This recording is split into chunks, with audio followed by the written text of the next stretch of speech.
हमने अपने previous lectures में देखा कि एस ऑफ एक्स वाई जो second degree polynomial equation in two variable है A x square plus two H X Y plus B Y square plus two G X plus two F Y plus C is equal to zero, ये हमेशा एक conic section को represent करेगा। फिर हमने एक दूसरे लेक्चर में नेचर ऑफ कोनिक में देखा था कि ये कब कौन सा कोनिक सेक्शन रिप्रेजेंट करेगा। तो इसके लिए हमने एक टर्म बताया था डेल्टा, डेल्टा को हमने दिखाया था A B C F G H F G H. ये जो डिटर्मिनेंट है, ये डिटर्मिनेंट को हम पहले इवेल्युएट करते हैं। यदि ये डिटर्मिनेंट जीरो आ जाए तब ये पेयर ऑफ स्ट्रेट लाइन को रिप्रेजेंट करता है। अब जब ये डिटर्मिनेंट नॉन जीरो आए, ये डेल्टा नॉन जीरो आए, तब फिर हम तीन डिफरेंट केसेस देखते थे। पहला केस था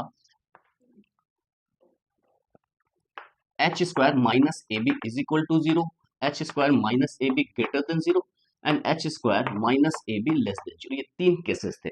जब इक्वल टू जीरो होगा तो ये पैराबोला रिप्रेजेंट करेगा, ग्रेटर देन जीरो होगा तो हाइपरबोला रिप्रेजेंट करेगा एंड लेस देन जीरो होगा तो एलिप्स रिप्रेजेंट करेगा। ये हमारे पास जानकारी अवेलेबल है।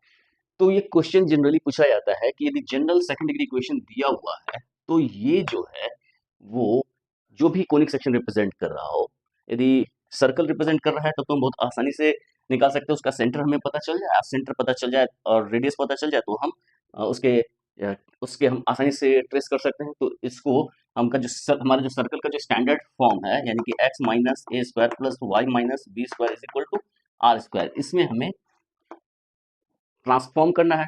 तो इसको जब हम इसमें ट्रांसफॉर्म करेंगे तो ये जो हमारा सेंटर हो जाएगा ए बी और आर हो जाएगा, उससे ये सर्कल ट्रेस हो जाएगा।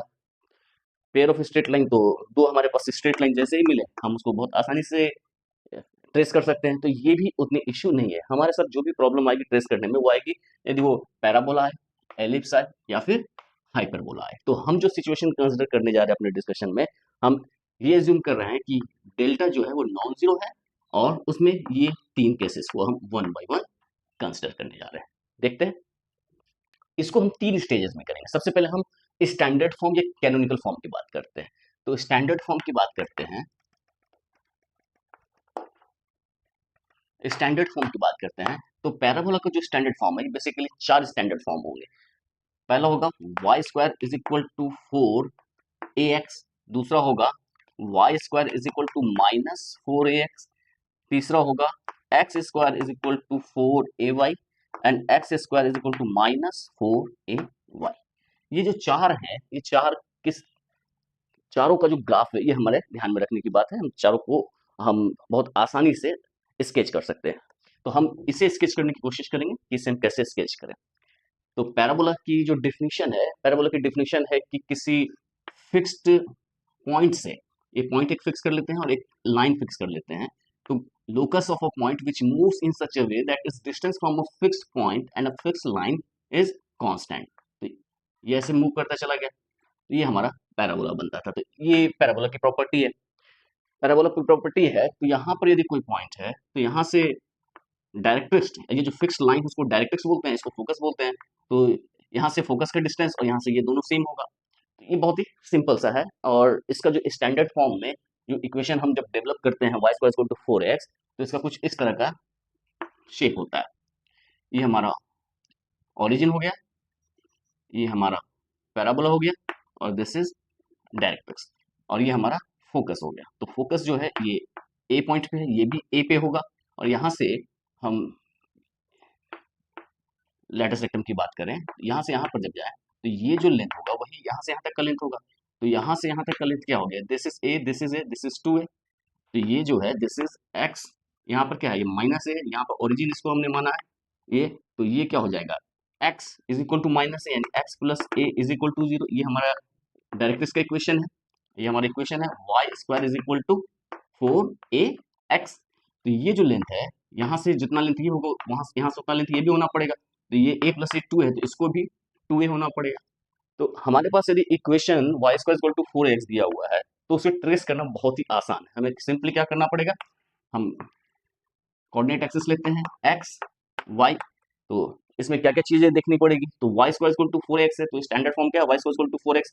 ये पैराबोला ओपन किधर हो रहा है, तो एक्स एक्सिस के पॉजिटिव एक्स एक्सिस की तरफ ओपन हो रहा है। यदि माइनस एक्स रहता तो इधर ऑपोजिट डायरेक्शन में ये ओपन होता और यदि X square equal to four A Y होता तो इसका फॉर्म ऊपर की तरफ होता। X square equal to minus 4ay रहता है, तो इसका नीचे की तरफ रहता है, ये ओपन नीचे होता है। तो ये 4 स्टैंडर्ड फॉर्म है। हम एक स्टैंडर्ड फॉर्म में उसे ड्रॉ करते हैं। तो हमारा ये कोऑर्डिनेट एक्सिस हो गया यहाँ से यहाँ। अब जो है यहाँ से हम ए पॉइंट आते हैं, यहाँ से देखिए इस पॉइंट से ए पॉइंट आते हैं, तो हमारा Y square equal to 4ax है, तो ए तो हमें मिल जाएगा। यदि हम किसी भी इक्वेशन को इस फॉर्म में लिखेंगे तो ए हमें मिल जाएगा। तो यहाँ से हम ए यूनिट आते हैं, यहाँ पर ए यूनिट आते हैं, और यहाँ पर परपेंडिकुलर 2a यूनिट ऊपर में और नीचे में 2a यूनिट। अब यहाँ से हमने ये बॉक्स बना लिया। अब हमें क्या करना है, ड्रॉ करना है। तो इससे टच करते हुए जाए और यहाँ से क्रॉस हो, तो ये हमारा पैराबोला हो गया। तो पैराबोला को ट्रेस करना बहुत ही सिंपल है। ये हमारा किसका हो गया, Y square is equal to 4ax। अब यदि हमारा Y square is equal to minus 4ax होता है, तो हमें पता है कि ओपन किधर हो रहा है, इधर हो रहा है, तो हम a यूनिट इधर आते और 2a यूनिट इधर आते, तो हमारा बॉक्स इधर बनता, हमारा ग्राफ कैसा होता, ऐसा होता। यदि ऊपर की तरफ हो x square equal to 4ay, तो हमारा जो है एक्सिस ऑफ सिमेट्री क्या हो जाएगा, हमारा एक्सिस ऑफ सिमेट्री y हो जाएगा, क्योंकि x की जगह माइनस एक्स रखने पे कोई चेंज नहीं आ रहा। तो ये हमारा axis of symmetry y axis हो गया। तो अब ये जो है ओपन क्या होगा, ऊपर की तरफ हो रहा है, ऊपर की तरफ हो रहा है, तो यहाँ पर a यूनिट लेंगे और यहाँ पर 2a यूनिट आएंगे, तो हमारा ऐसा होगा। तो इसका ग्राफ कुछ ऐसा जाएगा। तो इसे ट्रेस करना बहुत ही सिंपल है। उसी तरह इसके लिए भी ट्रेस हम कर सकते हैं। हमें क्या करना है, a यूनिट इधर आना है, 2a यूनिट, यहाँ 2a, यहाँ 2a, इससे बॉक्स बनाना है और इसको ऐसे बढ़ जाना। ये हमारा ट्रेस हो गया। तो पैराबोला यदि स्टैंडर्ड फॉर्म में हो, इन चारों में से कोई भी स्टैंडर्ड फॉर्म में हो, तो उसके लिए हमारे पास ये 4 सिचुएशन है। पहला सिचुएशन ये हो गया, दूसरा सिचुएशन ये हो गया, तीसरा सिचुएशन ये हो गया और चौथा सिचुएशन ये हो गया। तो ये 4 स्टैंडर्ड फॉर्म है, 4 केमिकल फॉर्म है। तो हमारे पास जो इक्वेशन है S of X Y is equal to A x square plus 2h(xy) plus by square plus 2gx plus 2fy plus c is equal to 0, ये हमारा इक्वेशन यदि हम इसको 1 माने, तो इसको जो है हम ट्रांसलेशन, यहाँ बोले shifting of origin and rotation of axis, ये दो तरीके से हम इनमें से किसी एक में ऑलवेज रिड्यूस कर सकते हैं। जब ऑलवेज रिड्यूस कर देंगे, तो जहां पर हमारा ओरिजिन शिफ्ट हुआ है और रोटेट हो गया है, तो हमारा ओरिजिनल सपोज कीजिए ये है, इसका जो डिफरेंस, ये जो इक्वेशन है, ये जो भी कोनिक है, वो इस सिस्टम में है, एक्स वाई कोऑर्डिनेट सिस्टम में है। अब हमने क्या किया, इसको ओरिजिन को शिफ्ट किया और हमने रोटेट भी किया। तो सपोज कीजिए कि ओरिजिन शिफ्ट करके यहाँ आए और इसे हमने रोटेट भी कर दिया, तो इस एंगल से रोटेट कर दिया। तो ये हमारे पास जो नया कोऑर्डिनेट सिस्टम है वो कैपिटल एक्स कैपिटल वाई ये है, और इसमें इस कोऑर्डिनेट सिस्टम में यही 4 में से कोई एक फॉर्म होगा। तो इस 4 में से कोई एक फॉर्म होगा, तो इन चारों में से कोई एक यहाँ पर हम आसानी से ड्रॉ कर सकते हैं। तो हम एक क्वेश्चन करेंगे तो हम बहुत ही आसानी से हो जाएगा। पहले एक स्टैंडर्ड फॉर्म का करते हैं और फिर हम जो है इसके जो इस फॉर्म में होंगे उसके ऊपर करेंगे। सपोज कीजिए हमारे पास इक्वेशन है Y square is equal to 8x, Y square is equal to 8x। तो Y square is equal to 8x है, तो इससे जो है हम इसके Y square is equal to 4ax से कंपेयर करें तो 4a की वैल्यू 8 हो जाएगी, तो a की वैल्यू 2 हो जाएगी। अब हम इसे आसानी से कंपेयर कर सकते हैं, किस फॉर्म में है, इस फॉर्म में है जिसमें a की वैल्यू 2 है। तो यहाँ से 2 यूनिट यहाँ आए, यहाँ से 4 यूनिट यहाँ गए, यहाँ से 4 यूनिट इधर गए, और ये हमने बॉक्स कंप्लीट किया और ये हमारा पैराबोला बन गया। तो पैराबोला को डिस्क्राइब करना बहुत ही आसान है स्टैंडर्ड फॉर्म में। अब जो है हम एलिप्स के स्टैंडर्ड फॉर्म को देखते हैं, फिर हाइपरबोला के स्टैंडर्ड फॉर्म को देखते हैं, फिर हम इन जनरल इसकी बात करेंगे कि इन तीनों में से किसी में भी आए तो उसे हम कैसे ट्रेस करें। अब हमारे पास एलिप्स है। एलिप्स का जो स्टैंडर्ड फॉर्म होता है वो बेसिकली एक ही होता है, X square upon A square plus Y square upon B square is equal to 1। तो इसमें दो केसेस होंगे। केस वन होगा जब a is greater than b, और case 2 when a is less than b। तो जो बड़ा होता है उसे हम सेमी मेजर एक्सिस बोलेंगे और जो छोटा होता है उसे हम सेमी माइनर एक्सिस बोलेंगे। तो इफ यहाँ पर a क्या हो जाएगा, a हो जाएगा सेमी मेजर एक्सिस, b हो जाएगा सेमी माइनर एक्सिस। यहाँ पर क्या हो जाएगा, a हो जाएगा सेमी माइनर और b हो जाएगा सेमी मेजर। जो बड़ा है उसको मेजर बोलेंगे, जो छोटा है उसको माइनर बोलेंगे। अब इसका इक्वेशन कैसा होगा, तो एक्स स्क्वायर अपॉन ए square plus Y square upon B square. इससे हम कैसे ट्रेस करें? तो यहाँ पर ए यूनिट इधर आते हैं, एक्स एक्सिस के नीचे वाला है उसमें हम ए यूनिट रखते हैं, ए यूनिट और बी है छोटा है तो बी यहाँ। अब हम यहाँ से बॉक्स को कंप्लीट करेंगे। अब बॉक्स के हेल्प से हम ड्रॉ कर देंगे एलिप्स को। बहुत ही सिंपल है। यहाँ पर क्या होगा, यहाँ पर जो सिचुएशन होगा वहां सिचुएशन होगा कि बी ज्यादा बड़ा है और ए छोटा है, तो इसका बॉक्स कुछ इस तरह से बनेगा और इसका ग्राफ जो है कुछ इस तरह से बनेगा। तो यहाँ पर दो केसेस आ सकते हैं, एक्स स्क्वायर या X by A square plus Y by B square is equal to, यहाँ जो कांस्टेंट है सी या के जो भी आ रहा है, यदि के ग्रेटर देन जीरो है, यदि ये ग्रेटर देन जीरो है तब तो इसी में से दोनों में से कोई एक केस आएगा। यदि के की वैल्यू लेस देन जीरो होगी तो ये जो है यहाँ पर एक्चुअल ऐसा कोई एलिप्स मिलने का चांस नहीं है, तो इसको हम इमेजिनरी एलिप्स बोलेंगे कि एक्चुअल एलिप्स नहीं है ये, क्योंकि दो पॉजिटिव क्वांटिटी का सम नेगेटिव के इक्वल नहीं हो सकता। हाइपरबोला का जो स्टैंडर्ड इक्वेशन है X square upon A square minus Y square upon B square is equal to 1, तो इसका एक ये हो जाएगा और एक होगा Y square upon B square minus X square upon A square is equal to 1, ये दोनों में से कोई एक होगा। तो ये माइनस साइन बताएगा कि ये किधर ओपन होगा, तो ये एक्स स्क्वायर अपॉन ए स्क्वायर है, तो इसका जो है वो ओपन जो होगा वो ये दोनों एक्स एक्सिस की तरफ ओपन होगा, और यदि यहाँ पर जो पॉजिटिव है उसी की तरफ ओपन होगा, तो x square upon A square minus Y square upon B square equal to 1। तो अब इसे हम ड्रॉ कैसे करें, ट्रेस कैसे करें? तो हम पहले इसे ट्रेस करते हैं। तो ओपन किधर हो रहा है हमें ऑलरेडी पता चल गया। अब हमें ए और बी की वैल्यू के ऊपर आते हैं, ए और बी। तो ए की वैल्यू आते हैं, ए यहाँ से सपोज कीजिए दिस इज ए यूनिट, यहाँ से भी ए यूनिट, ये ए यूनिट है, यहाँ से बी यूनिट, बी छोटा और बड़ा उससे कोई फर्क नहीं पड़ता, यदि सपोज कीजिए बी ये है, या छोटा ही मान सकते हैं बी, इसमें बड़ा छोटा की बात नहीं, मेजर माइनर की बात नहीं होगी। अब यहाँ से हम बॉक्स कंप्लीट करेंगे, बॉक्स कंप्लीट करेंगे और ये जो डायगोनल्स है डायगोनल्स को हम एक्सटेंड करेंगे। ये जो डायगोनल्स हैं ये हमारे एजाइम्प्टोट्स हो जाएंगे इस हाइपरबोला के लिए। अब क्या है कि हम ये यहाँ से टच होके जाएगा और ये इस पे कहीं इन्फिनिटी में जाके टच होगा, तो इसका ग्राफ कुछ इस तरह से बनेगा इस बॉक्स के हेल्प से। ये एक इस तरह का होगा। दूसरा इसमें कैसा होगा, इसमें ओपन वाई एक्सिस की तरफ होगा, अगेन वाई पे हम बी यूनिट आएंगे और एक्स पे ए यूनिट, जो भी है जो बड़ा जो छोटा उससे क्या फर्क पड़ता है। ये हो गया, हम इसे फिर से एक्सटेंड करेंगे और यहां से हम ये ध्यान रखना है ये एजाइम्प्टोट्स है, एजाइम्प्टोट्स से मतलब इन्फिनिटी पे टच कर रहा है, इसको यहीं टच नहीं करवा देना, ये कहीं इन्फिनिटी पे जाके टच हो रहा है। तो ये कर्व ऐसे जा रहा है, यहाँ पे टच हो रहा है और ये इन्फिनिटी पे जाके कहीं टच हो रहा है, तो ये हमारा इसको कॉरस्पॉन्ड कर रहा है और ये इसको कॉरस्पॉन्ड कर रहा है।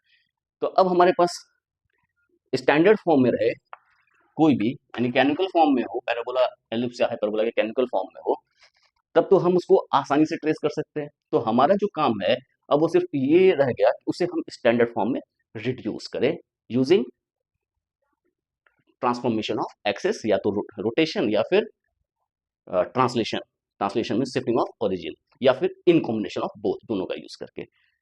थोड़ा एल्गोरिदम के ऊपर आते हैं, एल्गोरिदम हम कैसे कैसे उस एल्गोरिदम पे पहुंचे हैं पहले वो देखते हैं, फिर उस एल्गोरिदम का यूज करके हम क्वेश्चन को सॉल्व करेंगे। तो इसको सॉल्व करने के लिए दो तरह का एल्गोरिदम आएगा।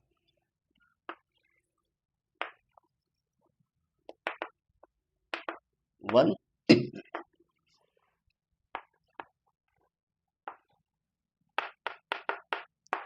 ये दो एल्गोरिदम की हम बात करते हैं, दो तरीके से हम इसको सॉल्व कर सकते हैं।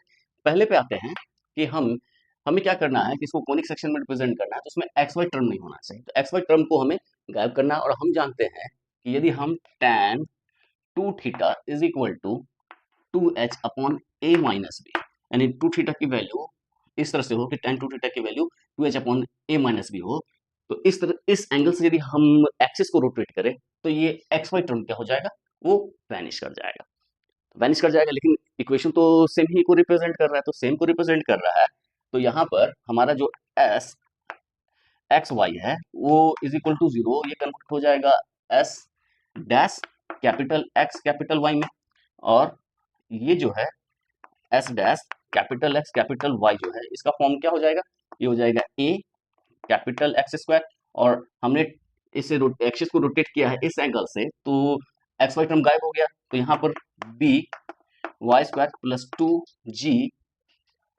X plus 2fy plus C dash is equal to 0।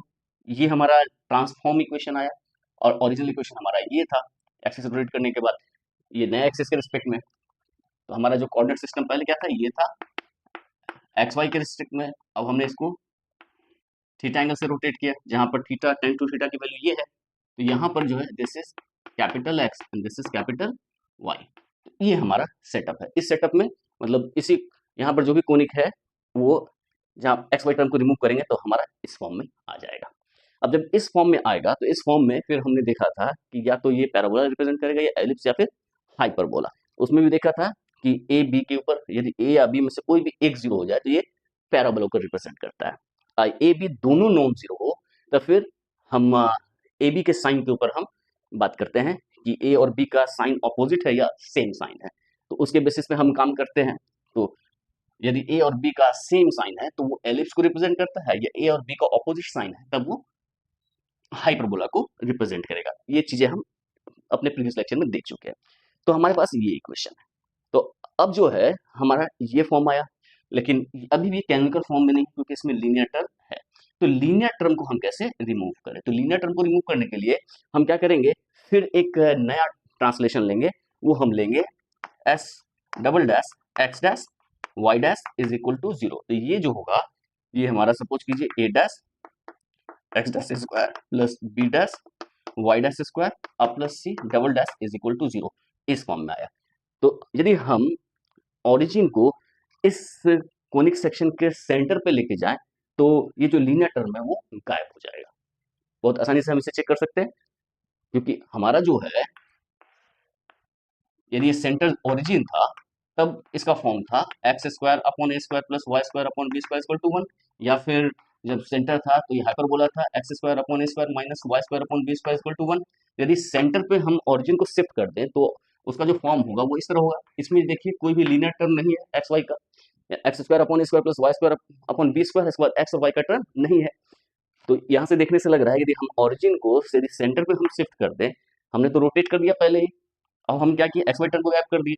अब हमें क्या करना है, लीनियर टर्म को गैप करना है। लीनियर टर्म को गैप करने के लिए हमने क्या किया कि ओरिजिन को हमने शिफ्ट कर दिया इस पॉइंट पे, सेंटर पे, तो ऑटोमेटिकली वो चला गया। अब हम सेंटर निकालते कैसे, तो सेंटर निकालने का बहुत ही सिंपल तरीका है।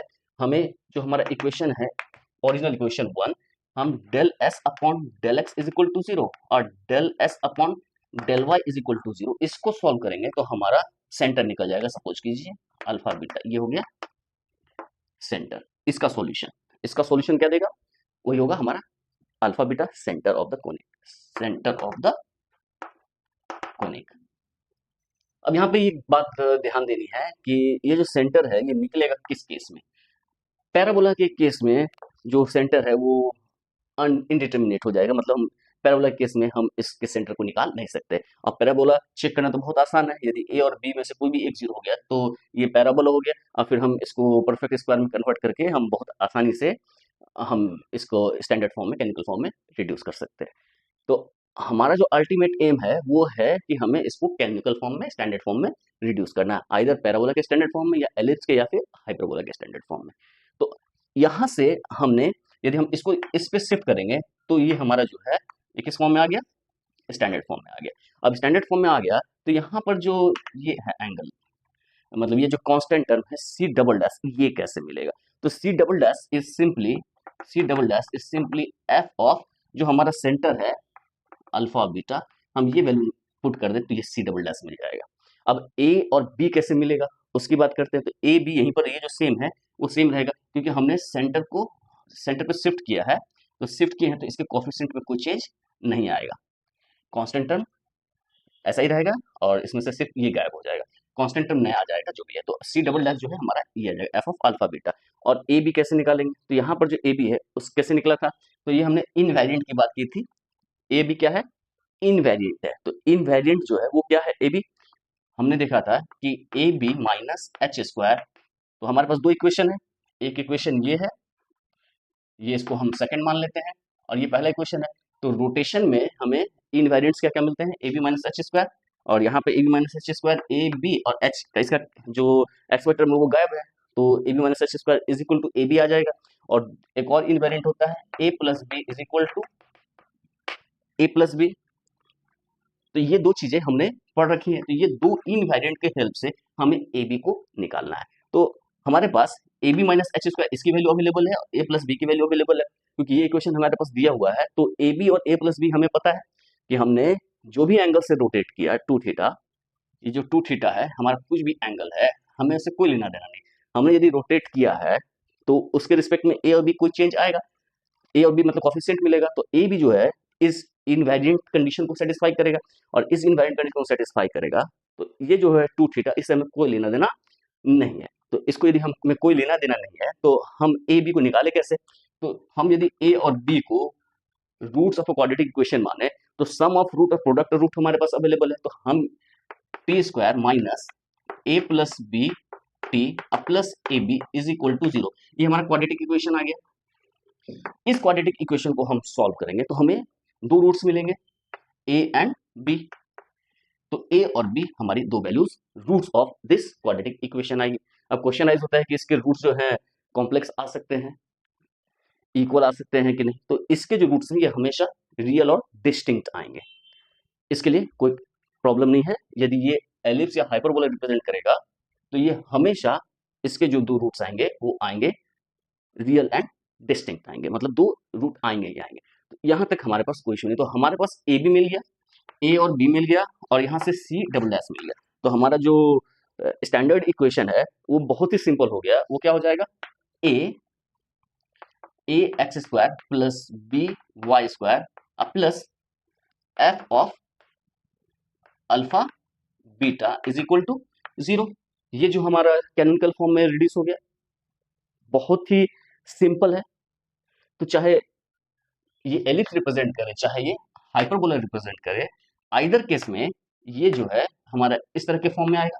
अब ए और बी की वैल्यू कुछ भी रहे, पॉजिटिव नेगेटिव कुछ भी है, तो चाहे एलिप्स रिप्रेजेंट करे चाहे हाइपरबोला रिप्रेजेंट करे, हमारा जो ये इक्वेशन है इसको हम इन शॉर्ट में हम क्या लिख सकते हैं, a x square plus B Y square plus f of alpha beta equal to 0, जहां अल्फा और बीटा जो है वो इसके सॉल्यूशन से मिलेगा। तो हम इसके एल्गोरिदम को लिखते हैं जो कि हमारा काम को बहुत आसान कर देगा। स्टेप वन में हम लेंगे एस ऑफ एक्स वाई, मानेंगे इसको, ये हो गया a x square plus 2h(xy) plus B Y square plus 2gx plus 2fy plus c is equal to 0। ये हमारा पहला इक्वेशन है, इसे हमने एज्यूम कर लिया। स्टेप 2 पे आते हैं। स्टेप 2 में हमें एच एक्स वाई टर्म को निकालना है, तो एच एक्स वाई टर्म को हम हमेशा निकाल सकते हैं। तो rotate the axis by theta where theta is given by tan 2 theta is equal to 2h upon a minus b। तो ये तो थ्योरेटिकल हो गया, लेकिन हमें काम इस तरह से नहीं करना है। किस एंगल से रोटेट करेंगे कि जो एक्स वाई टर्म गायब हो जाएगा, तो वो तो आंसर ये मिल जाएगा, लेकिन हम इससे काम करेंगे तो हमारा जो है वर्किंग बहुत लेंदी हो जाएगा, तो हम इससे बचना चाहते हैं। तो इससे बचना चाहते हैं, और द ट्रांसफॉर्म इक्वेशन बी, उसमें तो ये वाला टर्म गायब हो जाएगा, तो ये टर्म होगा a x square plus B Y square plus 2gx plus 2fy plus suppose capital C is equal to 0। ये ट्रांसफॉर्म इक्वेशन आया इस एंगल से। अब ये जो ट्रांसफॉर्म इक्वेशन है, तो हमने कहा रोटेशन में इनवेरिएंस की बात आती है, तो इनवेरिएंस की बात से हम ए बी को हम आसानी से निकाल सकते हैं।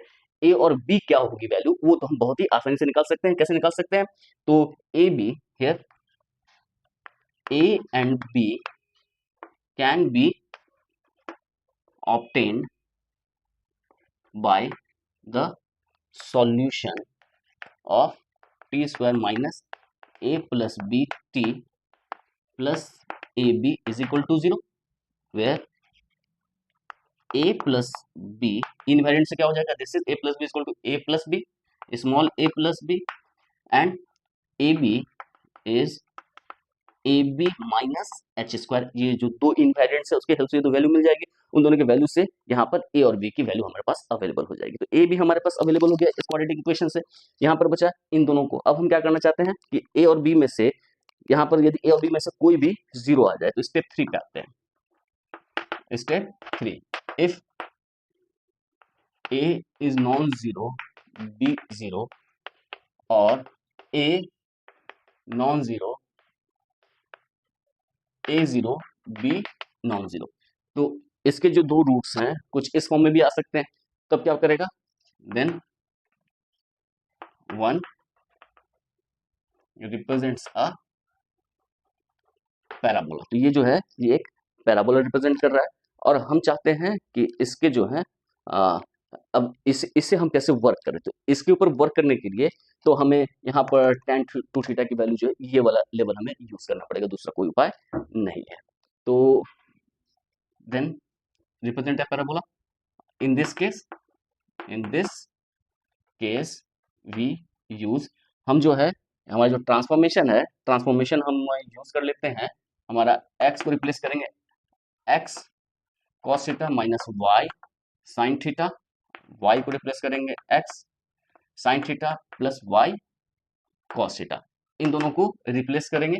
और यहाँ पर sin थीटा cos थीटा यहाँ tan टू थीटा से हमें अवेलेबल है, यहाँ tan टू थीटा से हमें tan टू थीटा के हेल्प से हमें sin टू थीटा और cos टू थीटा बहुत आसानी से मिल जाएगा। यदि हम cos टू थीटा ही निकाल दें, cos टू थीटा हम in terms of tan theta के फॉर्म में हम लिख सकते हैं, तो ये हमें मिल जाएगा।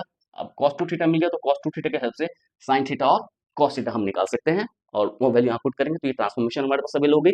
हमें जरूरी नहीं है कि हमें ये थीटा एंगल एक्सप्लिसिटली मिले, बिना एंगल मिले भी हमारा काम हो सकता है। हम एग्जाम्पल करेंगे तो वहाँ पर ये सारी चीजें क्लियर होंगे।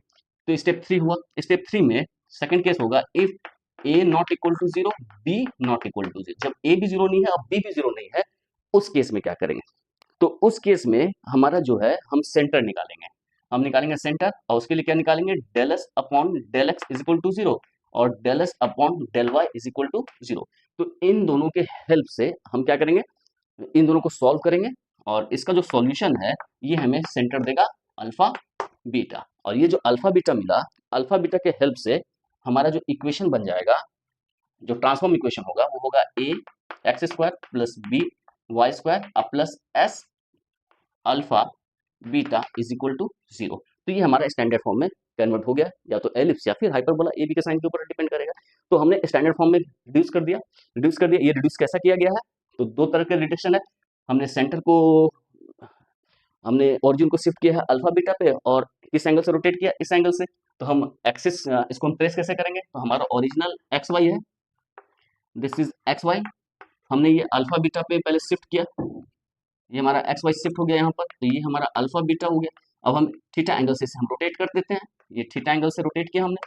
अब यहाँ पर जो है ये जो कोनिका है, ये जो कोऑर्डिनेट सिस्टम है, इस कोऑर्डिनेट सिस्टम में हमें इसको ट्रेस करना है, तो बहुत आसानी से ट्रेस हो जाएगा। तो ये हमारा ओवरऑल एल्गोरिदम 1 है।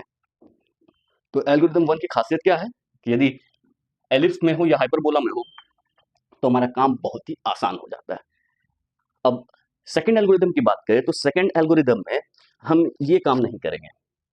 यहाँ से tan टू थीटा की वैल्यू है, और tan टू थीटा की वैल्यू यहाँ से हटा देते हैं, और ये जो वैल्यू है हम ये पुट करते हैं। ये पुट करेंगे तो automatically H of X Y गायब हो जाएगा। उसके बाद जो है हम स्क्वायरिंग करके हम सेंटर को निकालने की कोशिश करते हैं, किस पॉइंट पे हम ओरिजिन को किस पॉइंट पे शिफ्ट करें, वो हम इसके बेसिस पे करते हैं। तो हम जब ये क्वेश्चन करेंगे पैराबोला के लिए तो उसमें वो सारी चीजें नजर आएंगी। तो हम एक एक क्वेश्चन करते हैं तीनों का।